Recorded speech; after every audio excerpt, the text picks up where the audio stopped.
ये गांव आम बदलाव नहीं माना जाएगा। इस गांव के बदलाव को, ये गांव इस देश के अंदर एक बहुत बड़ी क्रांति लेके आएगा।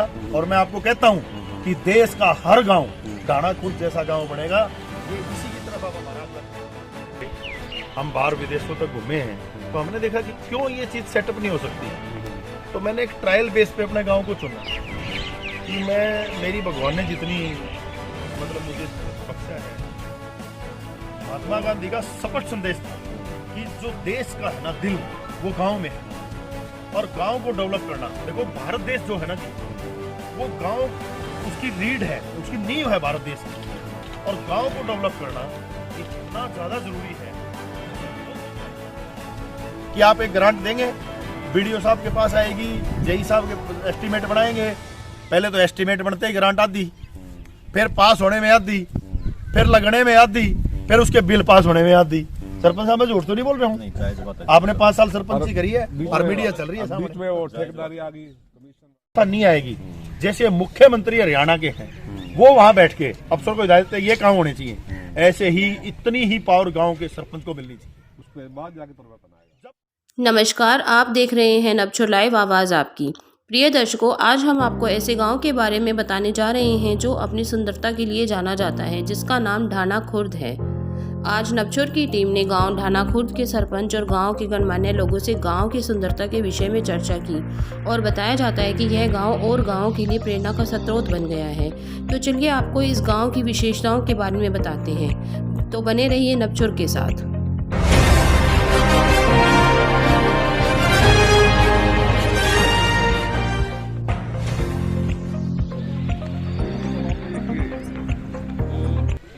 प्रेरणा कहाँ से मिली आपको? ये ऐसा है जी, प्रेरणा तो इसलिए मिली कि हम काम के लिए शहर से बाहर गए। हमने वहाँ देखा कि सुंदरता का बहुत बड़ा महत्व है और ग्रीनरी का बहुत बड़ा महत्व है। जब आप अपने एक फील्ड से बाहर जाते हो, जब बाहर देखते हो जाके, हम बाहर विदेशों तक घूमे हैं, तो हमने देखा कि क्यों ये चीज सेटअप नहीं हो सकती। तो मैंने एक ट्रायल बेस पे अपने गांव को चुना कि मेरी भगवान ने जितनी मुझे बख्शा है, जिस स्टेज पे मुझे भगवान ने पहुंचने का मौका दिया है, तो मैंने ये सोचा कि मैं ज़्यादा नहीं तो मैं मेरे गांव से शुरुआत करूं। और गांव की शुरुआत करते ही हमने जैसे शुरू किया, उस टाइम हमारे मन में भी नहीं था भी ये स्टेप बदलाव हो जाएगा, लेकिन जैसे कहते हैं ना, चाव सा हो गया मुझे ऐसे लगा कि भाई गाँव को एक सुंदर शहर के रूप में तब्दील करें। आजकल आपको पता होगा गंगवानी जी, शहर में गांव से पलायन बहुत हो रहा है शहर के लिए। तो हमने सोचा कि शहरों में ऐसा क्या है जो गांव में नहीं हो सकता, और उसी को लेके हमने सोचा हम अपने गांव को ही शहर बनाएंगे। इसको एक जिंदगी का मकसद बना लिया हमने कि हम इसको बहुत बढ़िया रूप शहर की तरह इसको हम देंगे और गांव के अंदर एक शहर से भी बढ़िया लाइफ लोगों को मिले, उसके ऊपर बस काम कर रहे हैं। तो आपको सरकार की तरफ से भी कोई सहायता मिली है, कोई आर्थिक? सर, सरकार की तरफ से हमने जो पंचायत के थ्रू काम हुए, सरपंच साहब है हमारे साथ, पंचायत की तरफ से हमारे को जो भी हमें जहाँ काम करने की ज़रूरत थी, जो बदलाव करने की ज़रूरत थी, सरपंच साहब ने टाइम पे बड़ा अच्छा सहयोग किया हमारा। जो इस गाँव को देखो सर, ये किसी एक आदमी के पैसे लगाने से नहीं हो सकता, सिर्फ उसके लिए मेहनत भी करनी पड़ती है। और उस मेहनत में बहुत चीजें आपको पता है, सरकार की तरफ से भी, पंचायत की तरफ से भी आड़े आती है, प्लानिंग बनानी। लेकिन हमने ऐसा कुछ नहीं मेरे दिमाग में आया। मैंने सरपंच साहब को कहा यार इसको ऐसे बनाना है तो बनाएंगे। सरपंच साहब ने भी बड़ा पंचायत की तरफ से जितना इनसे हो सका इन्होंने पूरा सहयोग किया इसमें। तो अब सरकार की तरफ हम मुँह करेंगे, सरकार से भी बात करने जा रहे हैं हम कि भाई ऐसे गाँव जो इतने अच्छे डेवलप हो रहे हैं, किसी ने भी ये कोशिश करके इस गांव को अपने बलबूते पे इतना अच्छा सुंदर तैयार किया है, तो सरकार को चाहिए कि ऐसे गांव को मोटिवेट करे लोगों को, इस गांव को माध्यम बना के बाकी पंचायतों को, बाकी सबको मोटिवेट करे कि गांव में भी शहर बन सकता है। पलायन व्यवस्था अच्छी नहीं होती सर। क्या होता है, जैसे हर गाँव का नागरिक अगर शहर की तरफ पलायन की तरफ जाएगा, पलायन व्यवस्था किसी चीज में अच्छी नहीं होती। अगर अब क्या है, हमारा जो शहर है हांसी, उसकी जो कैपेसिटी है हमेशा हम जब से देखते आ रहे हैं वो कैपेसिटी से बाहर है। जब हमने वहाँ वाटर वर्क्स की व्यवस्था करी तो हमने मान लो 10,000 लोगों के लिए की, तो प्लाइन की वजह से वो 30,000 होगी। 30,000 की से करी तो वो 90,000 होगी। उसका मुख्य कारण एक है कि सरकार पलायन को रोके, गांव को मतलब सुंदर शहर के रूप में डेवलप करे, और कोई बड़ा काम नहीं है। ठीक बात। अब टीचर है, अब सारे टीचर हैं हमारे, इतनी लगन से क्यों लगे हैं? इनको दिखा है कि भाई इस गांव के अंदर यहाँ का जो गांव का नागरिक है, गांव की पंचायत है, गांव का नागरिक है, आम नागरिक इनके साथ खड़ा है। तो स्कूल स्टाफ की तरफ से भी आपको पूरा सहयोग मिला है? बिल्कुल, बहुत जबरदस्त। और इनका भी मन किया है कि एक सुंदर गांव, एक आम आदमी, और मैंने भी इसी स्कूल से इन्हीं टीचरों से शिक्षा दीक्षा ली है। अच्छा अच्छा, हाँ ठीक है। तो हमने ये सोचा है कि भाई जब ये हम इतना आगे बढ़ रहे हैं तो आने वाला जो भविष्य है वो कहीं ना कहीं इस चीज से मोटिवेट होगा। और आप देश, इस गांव को आप आम बात न मत समझना गंगवाणी जी, इस गांव का बदलाव मैं आपको दावे से कह सकता हूँ। आज मेरे गुरुजन मेरे साथ हैं, सरपंच साहब साथ हैं, इनको ये सब साक्षी होंगे इस चीज के। ये गांव आम बदलाव नहीं माना जाएगा, इस गांव के बदलाव को। ये गांव इस देश के अंदर एक बहुत बड़ी क्रांति लेके आएगा। और मैं आपको कहता हूं कि देश का हर गांव ढाणा खुर्द जैसा गांव बनेगा। ये इसी की तरफ अब हमारा अगला कदम है। हाँ, तो संपन्न लोग देखने के लिए तो हरियाणा के तो बहुत गांव से सरपंच वगैरह बहुत आए हैं। हमारा मकसद क्या है इसका प्रचार करने का? हमारा मकसद ये नहीं है कि हमने इससे कोई अपना प्रचार करके नाम कमाना है। हमारा मकसद है इससे लोगों को मोटिवेट करना, किया जाए, संदेश दिया जाए, संदेश जागरूकता कि देना। हमारी तंज पे और भी लोग, बिल्कुल, समाज से भी लोग आगे आए। पहले लोग क्या सोचते थे कि ऐसा नहीं हो सकता, ऐसा नहीं हो सकता, ऐसा नहीं हो सकता। क्यों नहीं हो सकता?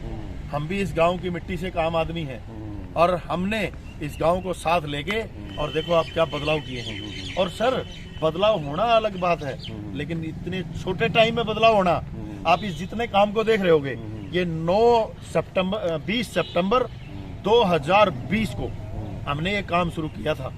आज 20 सितंबर 2021 गई है, हम जनवरी 2022 में खड़े हैं जी। और आज काम को पूरा हुए 4 महीने हो चुके हैं।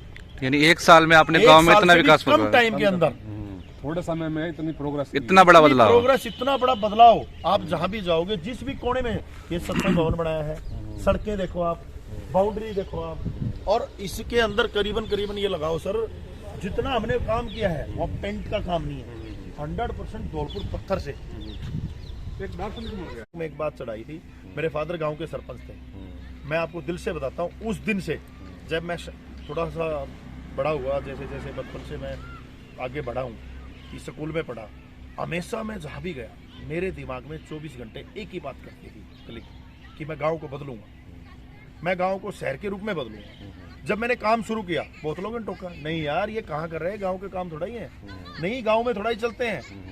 मैं बोला क्यों? ये गांव के लोग जब शहर में चले जाते हैं तो वहाँ क्यों चल जाती हैं चीजें? गांव के लोग ज्यादा मेहनती हैं, वो ज्यादा इस चीज को वो करेंगे, साफ सफाई उनको और ज्यादा अच्छी लगेगी। मतलब एक जुनून था आपके अंदर, बस आप यही मानो कि जुनून है।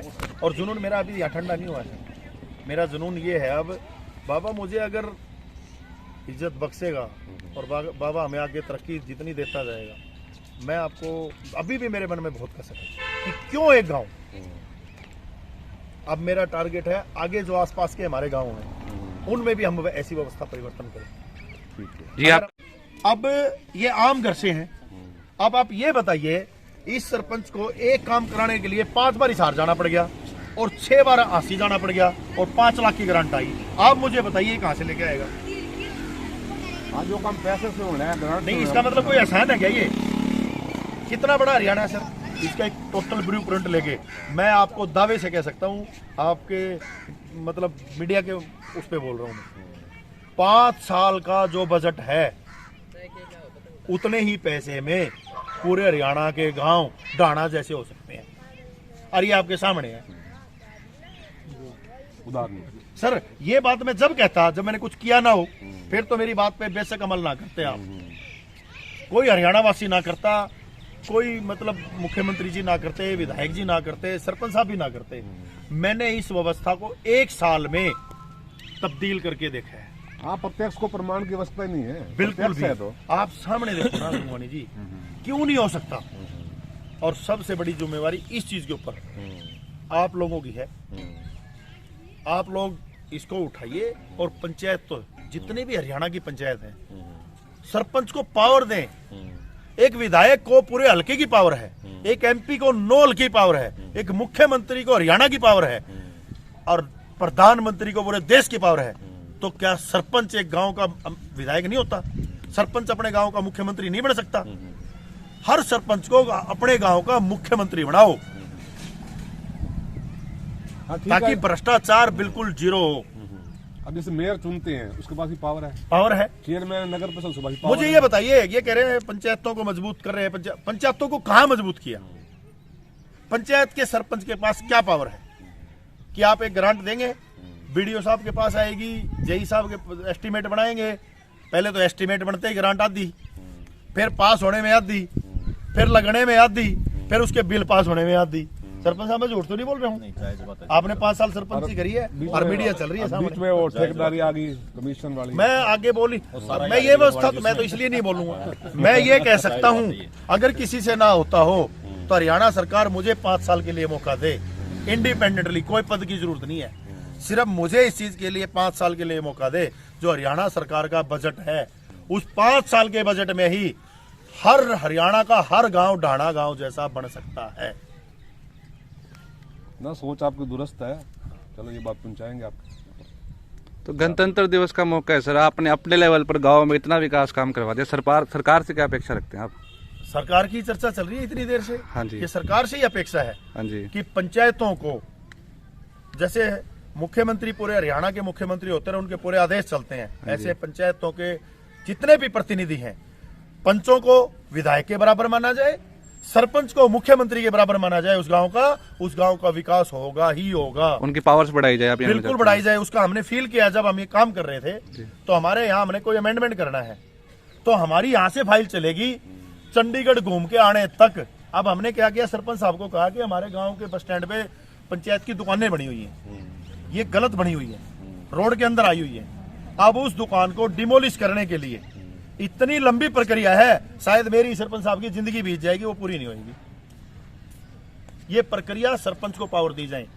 सरपंच चाहता है उसके अमेंडमेंट करें, सरपंच चाहता है ये चीज गलत बनी है इसको हटा के अच्छा बनाया जाए, सरपंच चाहता है ग्राम में गांव की पंचायती जमीनें अगर बंजर पड़ी हैं तो सरपंच को ही पावर दी जाए कि उसको डेवलप करे। पब्लिक हित में पावर दें, पर्सनल हित में बेशक ना दें। अगर पब्लिक हित का सरपंच कोई मुद्दा उठाना चाहता है, कोई काम करना चाहता है, उसको पावर दें। हाँ, गांव के हित में, जनहित में कोई भी कार्य हो बिल्कुल। तो उसमें मान लीजिए कोई पार्क बनाना चाहता है, कोई अगर कोई गलत चीज बनी हुई है, कहीं और चीज बननी है, कोई अच्छी बात। एक बात बताइए सर, आज हमारे देश में हमें संसद भवन बन रहा है। जो संसद भवन बन रहा है, प्रधानमंत्री जी ने सोचा ये संसद भवन इससे बड़ा और बढ़िया यहाँ बन सकता है। वो देश की व्यवस्था में एक और चीज जोड़ना चाहते हैं। उनको पावर थी तो उन्होंने 2 मिनट में डिसीजन ले लिया। ये पावर पंचायतों में क्यों नहीं है कि वो, मैं ये नहीं कह रहा वो हरियाणा के डिसीजन ले, उस गांव के डिसीजन ले। वो सबसे बड़ा सवाल ये है कि जो और अब मेरे गांव में 14 पंच हैं, एक सरपंच है। 14 पंचों की वोटिंग कराई जाए कि ये काम है। अगर उसमें से 10 पंच राजी हैं तो सरपंच को उस मेजोरिटी का ये 14 मेंबरों में लिख दिया और सरपंच ने लिख दिया। उसके बावजूद ये खाना पूर्ति क्यों है, ये नहीं समझ आ रहा। ये बाधक हो रही है विकास कार्य। आप क्या कहते हैं? गांव को महात्मा गांधी जी ने जब गांव का जो सपना देखा था, राजीव गांधी जी ने जब इस गांव के ऊपर बड़ी बड़ी योजनाएं बना के दी कि भाई ये होगा वो होगा, बदलाव तो नहीं हुआ। सिर्फ वो कागजों में क्यों रह गए वो बदलाव? इस गांव को छोटी सरकार माना जाता है कि गांव की सरकार होती है गांव का सरपंच और गांव के पंच, तो उसको उतनी पावर तो दो। वो सेम पावर क्यों नहीं है? मेरा मानना ये है।